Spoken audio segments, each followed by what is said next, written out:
नमस्कार। मैं अवनीश विद्यार्थी और हमारे साथ इस वक्त उत्तर प्रदेश के डिप्टी सीएम दिनेश शर्मा जी जुड़े हुए हैं।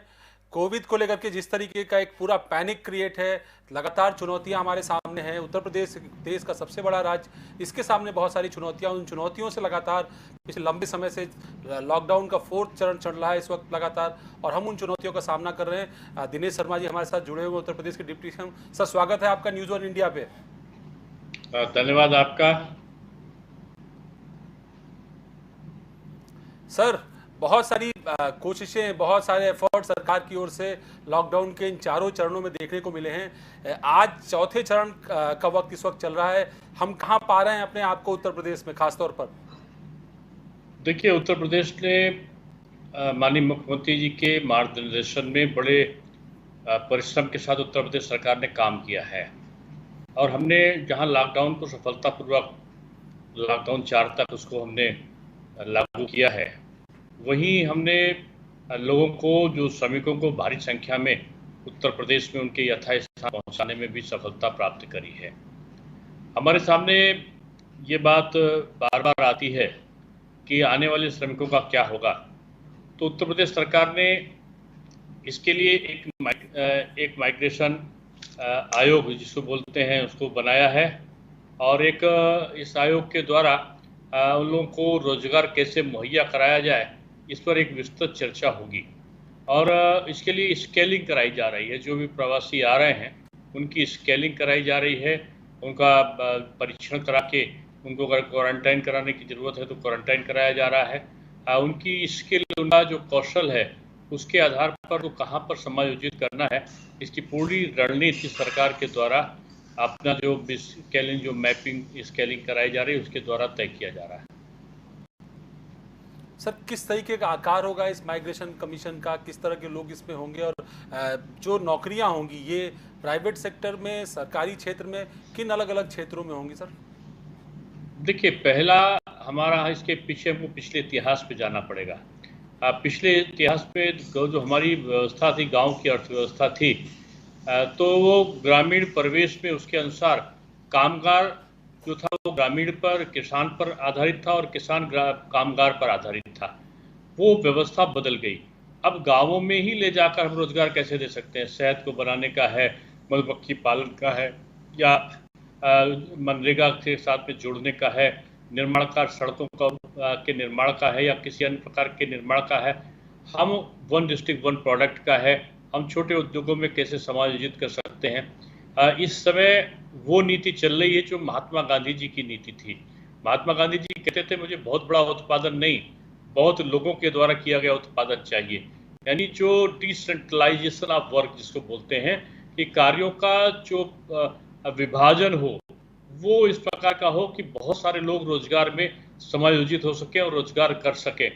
इसके लिए जो हमारी सरकार ने काम किया है, वो ये आयोग का गठन है। आयोग का जो भी अध्यक्ष होगा, उसकी जो टीम बॉडी होगी, वो ये तलाश करेगी कि रोजगार के नए नए अवसर कहाँ से उत्पन्न हो सकते हैं, और जो बाहर से आए हुए श्रमिक हैं उनको बाहर ना जाना पड़े, उनको यहीं पर रोजगार कैसे मिल सके, उसकी व्यवस्था करने का काम भी ये आयोग करेगा।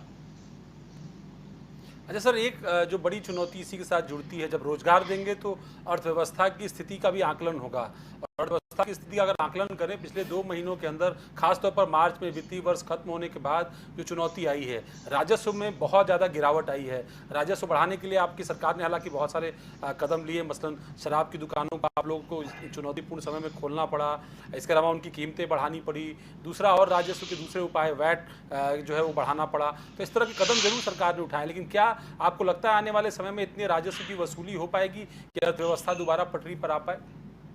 देखिए, जो सीधे तौर पर माननीय प्रधानमंत्री जी ने 20 लाख करोड़ का पैकेज दिया है, उस पैकेज का सीधा असर, सबसे ज़्यादा असर कहीं पड़ने वाला है तो उत्तर प्रदेश, क्योंकि सबसे ज़्यादा बड़ी आबादी वाला प्रदेश उत्तर प्रदेश है।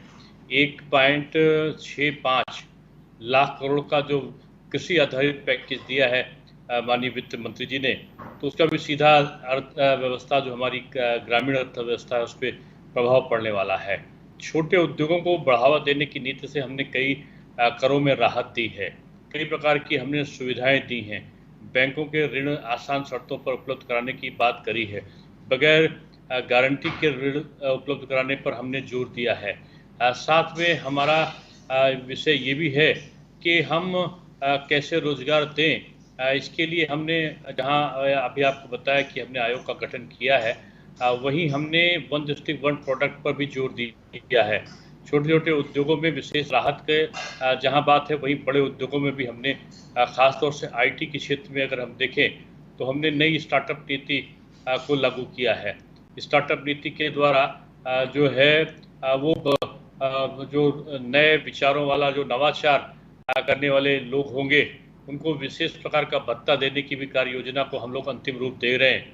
हमारा प्रयत्न ये है कि जो चाइना से विमुख होने वाले देश हैं, खासतौर से अमेरिका ऐसे देशों ने और तमाम कोरिया ऐसे देशों ने अपनी अप्रसन्नता दिखाई है। अमेरिका से कई यूरोपियन देशों ने अप्रसन्नता दिखाई है चीन से।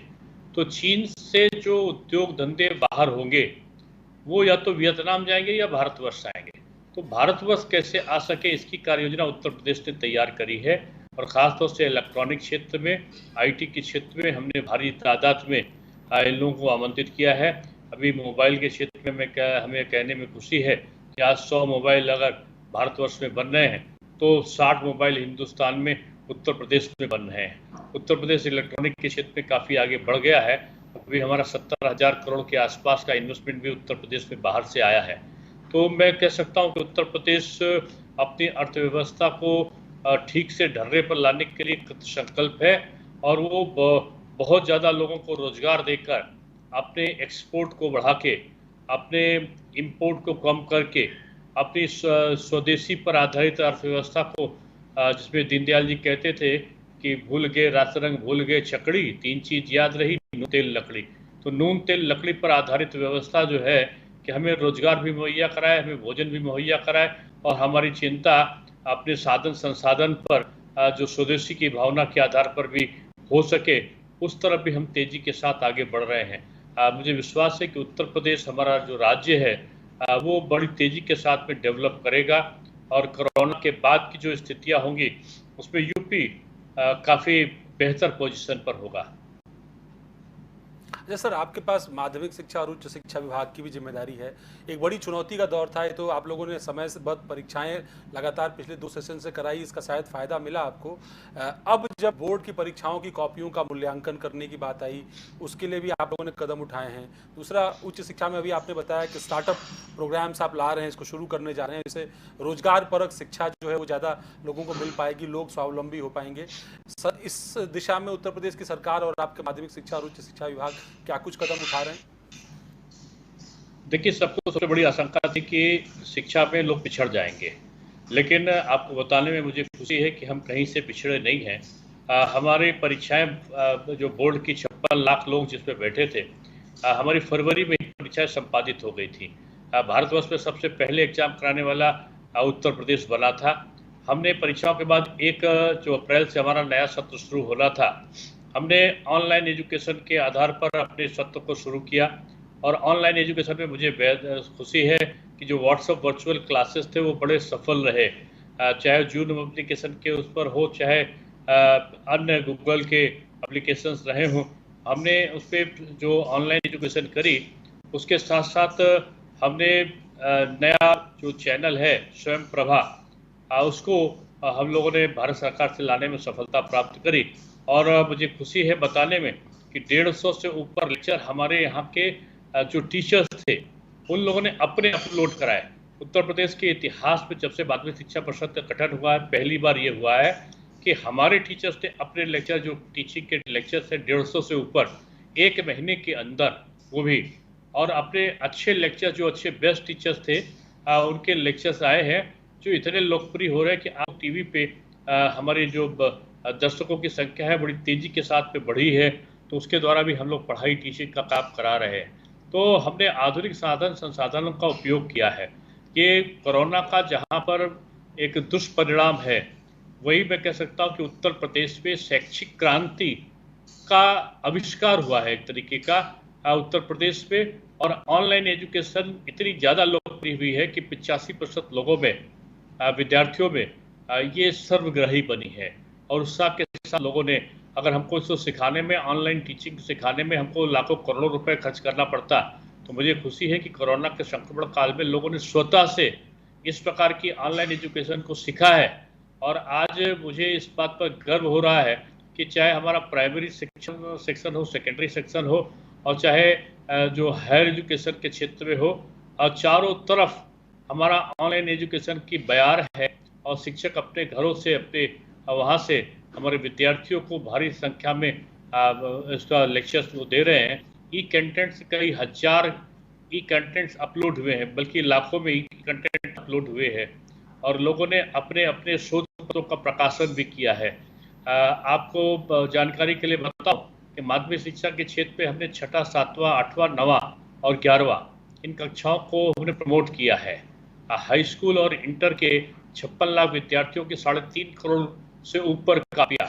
एक चुनौती होती है, लोग इसको स्वीकार, छोटा सा बोर्ड होता है तो लोग परेशान हो जाते हैं। हमने इतने बड़े उसको किया होगा। आप तो लखनऊ के पत्रकार हैं, एक शुभ भी, छोटा सा एक चर्चा भी कहीं नहीं हुई, और हमारी कापियां लगभग 90% के आसपास चेकिंग, 95% के आसपास चेकिंग हो गई है। और हम जल्दी ही रिजल्ट की तरफ बढ़ रहे हैं, आगे बढ़ रहे हैं। जून में हम अपना रिजल्ट निकालेंगे। हमारा सत्र नियमित रहेगा। ग्रीष्मकालीन और अवकाश और शीतकालीन अवकाश में हम कहीं थोड़ा सा कमी करने की अगर जरूरत पड़ी तो हम कर लेंगे, लेकिन हमारा सत्र नियमित रहेगा। ये हमारी सबसे बड़ी सफलता एजुकेशन के क्षेत्र में है, जिसको बहुत समय के बाद हमने 3 सालों में ठीक किया था, सत्र के नियमितीकरण को। उसको लेकर चिंता थी कि जिसको इतने परिश्रम से हम लोगों ने लागू किया है, कि ऐसा ना हो कि कोरोना के संक्रमण काल में वो हमारा सत्र का नियमितीकरण बाधित हो जाए। लेकिन आज हमको खुशी है कि वो बाधा सामने नहीं दिखाई पड़ रही है। दिनेश जी, आप मृदुभाषी भी हैं और सबको साथ लेकर चलने की छवि भी आपकी है, लेकिन आपका विपक्ष उत्तर प्रदेश में बहुत गंभीर आरोप लगाता है आपकी सरकार पर। कहता है कि आप वो बसें देना चाहते हैं, आपको सहायतार्थ, वो बसें नहीं लेते आप। अखिलेश यादव तो कहते हैं कि आप विपक्ष से बात तक नहीं करना चाहते। देखिए, मैं समझता हूँ कि सरकार के साथ में कहीं संवादहीनता नहीं है। अभी भी माननीय अखिलेश जी की माननीय मुख्यमंत्री जी से वार्ता हुई थी। माननीय मुख्यमंत्री जी आदरणीय मुलायम सिंह जी को देखने के लिए उनके निवास स्थान पर गए थे। आदरणीय मायावती जी ने भी अभी जो ट्वीट किया है, वो कांग्रेस को एक तरीके से दिशा दिखाने का काम कर रहा है। हम ही नहीं कर रहे हैं। अगर हमारा समन्वय जो है, जो भी हमसे बात करना चाहता है, हम उसका स्वागत करते हैं, और विपक्ष के बहुमूल्य सुझावों को हमेशा हम महत्व देते हैं।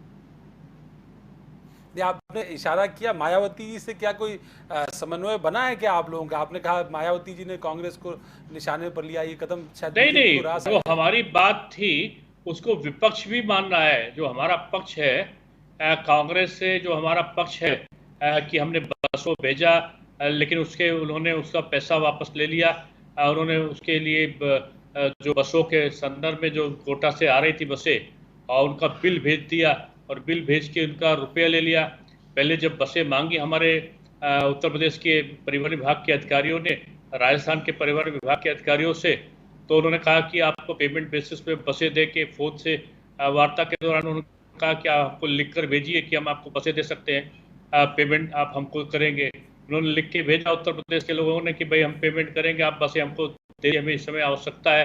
2000 से ऊपर हमारे विद्यार्थी मिल रहे हैं, 10,000 की तो इंतजाम हमने कर दिया है। तो उसके बाद जब बसों का इंतजाम हुआ तो फिर डीजल जो भराया था उसका बिल आ गया, और उसके बाद में बड़ा सा बिल 3,33,664 रुपये का एक और बिल आ गया, कि जिसे बसों का जो राजस्थान तक छोड़ा गया था उसका किराया भी आ गया। यानी एक तरफ संवेदनशीलता की बात, दूसरी तरफ संवेदनहीनता की बात। तो ये प्रश्न हमने उठाया था, और जो मैंने अभी कहा था कि मायावती जी ने भी इस चीज़ को कोड किया है। इसका मतलब ये नहीं कि वो हमारे साथ है या मैं उनके साथ हूँ, या मैं किसी प्रकार का कोऑर्डिनेशन की कोई बात मैं कर रहा हूँ। मैं कहता हूँ जो भी निष्पक्ष है होगा, वो इस बात को बेहतर समझेगा कि आप एक तरफ तो बसें देने की बात कर रहे हैं, दूसरी तरफ किराया लेने की बात कर रहे हैं। ये बात मैं आपसे निवेदित करना चाह रहा था। सर, अखिलेश यादव अब कह रहे हैं कि वो पब्लिक के बीच में इस अभियान को लेकर जाएंगे, और सरकार ने जो आपकी खास तौर पर श्रमिक कामगारों को जो दिक्कत हुई है उस मुद्दे को वो जनता के बीच उठाना चाहते हैं, बार बार वो ट्वीट के माध्यम से आपकी सरकार पर अटैक भी करते हैं। आपको लगता है देखिए कि जो अटैक वो लगातार कर रहे हैं? जी देखिए, विपक्ष की सबसे बड़ी मुसीबत ये है कि उन्होंने प्रवासी श्रमिक के लिए कोई काम नहीं किया है, और जब काम नहीं किया है तो लोग उनको कोस रहे हैं, लोग उन्हें आरोपित कर रहे हैं कि आपने कोई काम नहीं किया। उनको अपने आप को पब्लिक पे दिखाना है, इसलिए अनावश्यक रूप पे उनका पहला काम ये है कि वो उत्तर प्रदेश की राज्य सरकार के कार्यों को दुष्प्रभावित करने का काम करें, उसकी निंदा करें, उसको इस प्रकार से आरोपित करें कि लोगों में उसके प्रति नफरत पैदा हो सके। लेकिन सरकार ने जो सकारात्मक काम किए हैं कि मुख्यमंत्री के पिताजी की पूज्य पिताजी की मृत्यु होती है, उसके बाद भी वो क्रिमेशन में नहीं जाते, और क्रिमेशन में न जाके वो 24 घंटे कि प्रवासी श्रमिक कैसे आएगा हमारा बस और ट्रेन के माध्यम से। 1000 ट्रेन चल रही है इस समय, 27,000 बसें हमारी काम कर रही है इस समय। करीब करीब अगर देखा जाए तो 12 लाख से ऊपर ट्रेन से लोग और लगभग 8 लाख के आसपास जो है वो बसों से लोग यहाँ पर आ चुके हैं। तो ये काम हमारी उत्तर प्रदेश सरकार कर रही है, उस पर लोगों को लगता है कि ये कहीं माइलेज नहीं ले जाए। प्रश्न आज केवल पॉपुलरिटी का है कि पॉपुलरिटी कहीं ना मिल जाए सरकार को। सरकार काम करेगी तो पॉपुलरिटी किसी और को थोड़ी मिलेगी, सरकार काम करेगी तो प्रशंसा सरकार की होगी। आप इस पे विपक्ष को इतना तो सहन करना ही पड़ेगा कि आपने कुछ काम नहीं किया है, आपने ना तो प्रवासी श्रमिकों के लिए कोई काम किया है। एक जगह पर अगर खाना खिलाने जाते हैं तो वो भी वीडियो को लीक कर देते हैं, और लीक करने के बाद दिखाते हैं कि देखो 15 लोगों को भोजन कराया आज फलाने नेता के परिजनों ने।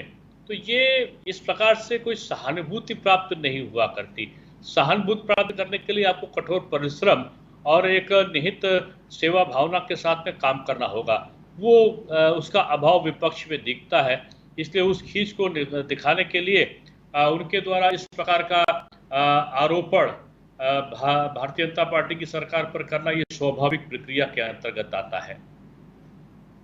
अच्छा, श्रमिकों को लेकर के सर सियासत इतनी ज़्यादा है कि अभी महाराष्ट्र सरकार की ओर से कल शिवसेना जो वहाँ पर शासित पार्टी है उसके मुखपत्र ने भी आपके मुख्यमंत्री पर निशाना साध दिया। कल काफ़ी अशोभनीय टिप्पणी उनके मुखपत्र में दिखाई देखिए, शिवसेना सरकार टोटल फेल्योर साबित हुई है, और उसको ये देख कर ईर्ष्या हो रही कि उत्तर प्रदेश में 20 लाख के आसपास श्रमिकों को ट्रेन और बसों के माध्यम से कैसे लाया गया, कैसे उनको भोजन कराया गया, कैसे उनको स्केलिंग कराई जा रही, कैसे उनके रहने की व्यवस्था की जा रही, कैसे उनके भविष्य के रोजगार की व्यवस्था की जा रही, जबकि वहां पर दोयम दर्जे का व्यवहार हो रहा है यहाँ के उत्तर प्रदेश और बिहार के श्रमिकों के साथ में।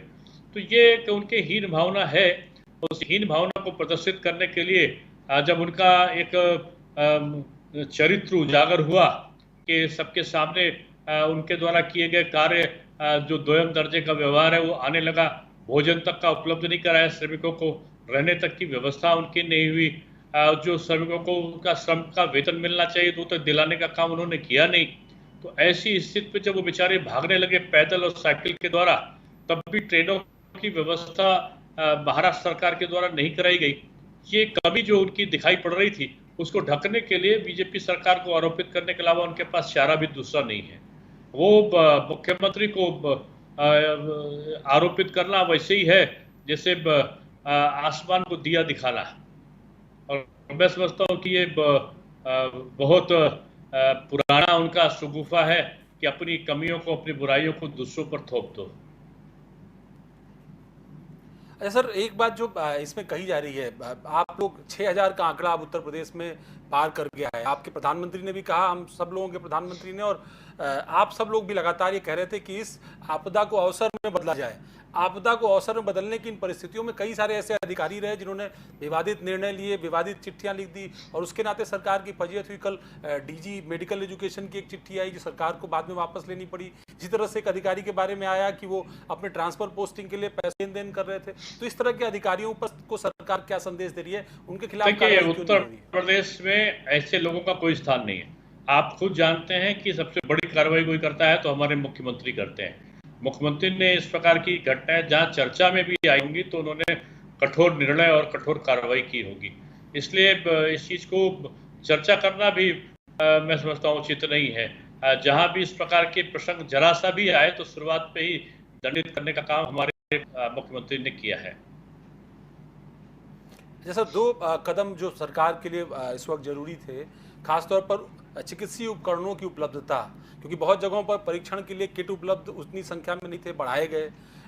टेस्टिंग के लिए उतनी जगहों पर टेस्टिंग नहीं हो पा रही थी, अब संख्या बढ़ाई गई है। पहले 4,000 3,000 तक टेस्टिंग हो पा रही थी, करीब 8,000 हो पा रही है, और सरकार ने करीब नहीं नहीं, 10,000 का उत्तर लक्ष्य उत्तर लिया है। प्रदेश तो में इस 10,000 लक्ष्य से ऊपर, उत्तर प्रदेश में 10,000 से ऊपर चेकिंग हो रहा है। और इस व्यवस्था को और बेहतर कैसे करें आप लोग? अभी कैबिनेट में भी इस विषय पर चर्चा हुई थी, आप लोग थे उसमें। देखिए, कैबिनेट मुख्यमंत्री की एक कार्यशैली में है कि वो हर प्रकार के निर्णय, जो महत्वपूर्ण निर्णय होते हैं, वो अपने मंत्रियों को बैठक को बुलाकर उसमें लेते हैं। और उन्होंने जो लॉकडाउन 4 के संदर्भ में लिया है कि हमें अर्थव्यवस्था को सुदृढ़ करने के लिए किन उद्योगों को किस प्रकार से संचालित करना है, किस प्रकार से दुकानों को खोल के मुख्य धारा में लाना है, और अपनी सुरक्षा को बनाए रखते हुए किस प्रकार से हमें काम करना है, तो इन सारी चीज़ों पर काम किया है। और मैं समझता हूं कि उत्तर प्रदेश एक ऐसा प्रदेश है जो कोरोना संक्रमण काल में काम करते हुए भी अपनी सावधानी को बरकरार रखे हुए है। इसका ही परिणाम ये है कि जो मृत्यु दर है वो हमारे वहाँ सबसे कम, या मैं समझता हूँ कि एक आधा प्रदेश होगा उससे ऊपर हमारे वहाँ पे संक्रमण के दौरान जो मृत्यु दर है वो है, जो कि हमने संयम बरता है। संयम के साथ साथ अपनी व्यवस्थाओं को भी बंद नहीं होने दिया है। सर, एक महत्वपूर्ण सवाल जो हमारे दर्शक भी जानना चाहेंगे न्यूज़ वन इंडिया के, और आप चूंकि शिक्षा विभाग भी देखते हैं इसलिए आज ये सवाल और महत्वपूर्ण हो जाता है। प्राइवेट सेक्टर में बहुत सारे घरों के बच्चे प्राइवेट स्कूलों में पढ़ते हैं, वहाँ फीस को लेकर के एक तो दिक्कत है, दूसरा आने वाले समय में पढ़ाई भी कैसे शुरू हो पाएगी, ये भी एक बड़ी चुनौती होगी। इन दोनों विषयों को लेकर राज्य सरकार क्या कुछ काम कर रही है, क्या कुछ कदम उठा रही है? देखिए, इसके प्रथम चरण का तो उत्तर मैंने दिया है पहले ही, कि जहाँ पर पढ़ाई का हर्जा नहीं हुआ है हमारे वहाँ, हमने ऑनलाइन एजुकेशन को पढ़ाया है, इसलिए पढ़ाई का हर्जा हमारे वहाँ बिल्कुल भी नहीं हुआ है, नंबर 1। दूसरी चीज़, जो फीस के संदर्भ में आपका मंतव्य है, उसके बारे में मैं बताऊं कि सरकार ने कुछ कदम उठाए हैं। सरकार का सबसे पहला कदम था कि हमारे जो शिक्षक हैं उनके वेतन का, जो वित्त विहीन शिक्षक हैं उनके वेतन का भुगतान जरूर करें। नंबर 2 हमने किया कि जो 3-3 महीने की फीस विद्यालय ले लेते थे, तो कोई भी विद्यालय 3 महीने की फीस नहीं लेगा, और वो प्रति माह शुल्क लेगा। और प्रति माह भी अगर शुल्क देने में, अप्रैल और मई के शुल्क देने में किसी को परेशानी है, तो उसको वो अगले महीने के उसमें समायोजित करने का काम करेगा। तीसरी चीज़ जो हमने सबसे महत्वपूर्ण करी वो ये कि कोई भी अपनी फीस इस वर्ष नहीं बढ़ाएगा, कोई भी विद्यालय फीस इसलिए नहीं बढ़ाएगा कि जो वर्ष 2019-20 में जो फीस रही है, वही फीस जो है वो इस वर्ष भी फीस रहेगी। ये निश्चय किया गया कि इस वर्ष भी फीस वही रहेगी जो वर्ष 2019 और 20 में रही थी। तो ये जो निर्णय हम लोगों ने किए हैं, मैं समझता हूँ कि ये अभिभावकों को बहुत बड़ी राहत देने वाले हैं। इस वर्ष 2020-21 पे जो फीस ली जाएगी वो बढ़ी हुई फीस नहीं होगी। ये निर्णय हमने बहुत पहले ले लिया है। आप जानते हैं कि समय से कॉपी की चेकिंग, समय से रिजल्ट, समय से प्रवेश और समय से परीक्षाएं, ये हमारी एक विशेषता पूरे भारतवर्ष में बनी है। 3 वर्षों में वो उत्तर प्रदेश जो एक एक साल जीरो हो जाया करता था, जहां जो सेशन रेगुलाइज होगा इसकी संभावना स्वप्न हुआ करती थी, वहीं आज हमारा सेशन भी रेगुलाइज चल रहा है, नकल विहीन परीक्षा भी चल रही है, और इसके साथ साथ हमारा जो काम है वो बड़ी बेहतर तरीके से आज शिक्षा का चल रहा है। सर, बहुत सारे दर्शक हमारे सोशल मीडिया पे खास तौर पर जब से उन्हें पता है कि आप हमारे साथ चैनल में लाइव जुड़े हुए हैं, वो ये सवाल पूछ रहे हैं कि सरकार 30 लाख श्रमिकों को रोजगार देने की बात कह रही है, और भी लोगों को रोजगार देने की बात कर रही है। खास तौर पर शिक्षा जगत से जुड़े हुए ऐसे बहुत सारे डिग्री धारक, ऐसे बहुत सारे लोग जिनके मामले अदालतों में लंबित हैं, इनको ज़्यादा जल्दी राहत मिल पाए, इसके लिए सरकार क्या कुछ ठोस कार्रवाई करने जा रही है? आप लोगों ने चयन बोर्डों को एकीकृत करने का कदम उठाने की कोशिश की है, कई और स्तर पर सरकार ने किया है, इनको और ज्यादा सहायता मिल सके, इसलिए सरकार क्या ठोस कदम उठा रही है?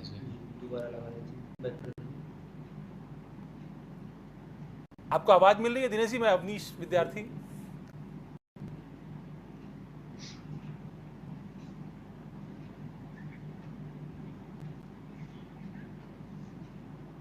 दिनेश जी, आवाज मिल रही है क्या आपको? मेरी आवाज नहीं मिल रही? अभी आ रही है आवाज?